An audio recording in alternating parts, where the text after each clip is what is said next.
Hey guys, welcome to the channel. আজিৰ এই ভিডিঅ'টোত আমি ডিছকাছ কৰিম NSC আৰু BSCৰ বিষয়ে। তো NSC যাৰ ফুল ফৰ্মটো হ'ল নেশ্যনেল ষ্টক এক্সচেঞ্জ, যিটো নেকি স্থাপিত হৈছিলে 1992ত, আৰু NSC যিটো হেডকোৱাৰ্টাৰ আছে সেইটো মুম্বাইত আছে। আৰু NSC যিটো আছে ইণ্ডিয়াৰ ভিতৰত আটাইতকৈ ডাঙৰ এখন ষ্টক এক্সচেঞ্জ হয়। NSCত 2500ৰো অধিক কোম্পানীজ লিষ্টেড আছে।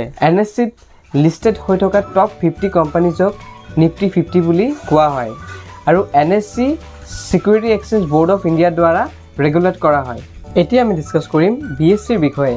BSCৰ ফুল ফৰ্ম হ'ল বম্বে ষ্টক এক্সচেঞ্জ, আৰু BSC যিটো হেডকোৱাৰ্টাৰ সেইটো হ'ল মুম্বাইত অৱস্থিত। BSC এষ্টাব্লিছড হৈছিলে 1875ত, যিটো নেকি আটাইতকৈ পুৰণি এটা ষ্টক এক্সচেঞ্জ হয়। বম্বে ষ্টক এক্সচেঞ্জটো এছিয়াৰ ভিতৰত আটাইতকৈ পুৰণি এটা ষ্টক এক্সচেঞ্জ হয়। BSCত 5500তকৈও অধিক কোম্পানী লিষ্টেড হৈ আছে, আৰু BSCত লিষ্টেড হৈ থকা কোম্পানীজ ভিতৰত টপ 30 কোম্পানীজক চেনচেক্স বুলি কোৱা হয়। আৰু BSCক ৰেগুলেট কৰে security exchange board of India দ্বাৰা। Thank you so' much for ৱাচিং দিছ ভিডিঅ'। যদি আপোনাৰ এই ভিডিঅ'টো ভাল লাগিছে আৰু ইনফৰ্মেটিভ লাগিছে তেতিয়াহ'লে লাইক কৰিব এই ভিডিঅ'টো, আৰু শ্বেয়াৰ কৰিব আপোনাৰ ফেমিলি আৰু ফ্ৰেণ্ডছৰ লগত, আৰু ছাবস্ক্ৰাইব কৰিব মোৰ এই চেনেলটো, আৰু লগতে বেল আইকনটো প্ৰেছ কৰি দিব। তাৰমানে যেতিয়া মই নতুন নতুন ভিডিঅ' আপলোড কৰি থাকিম তেতিয়া আপুনি প্ৰথমতে সেই ভিডিঅ'টো পাই যাব। জয় হিন্দ, জয় ভাৰত, জয় আই অসম।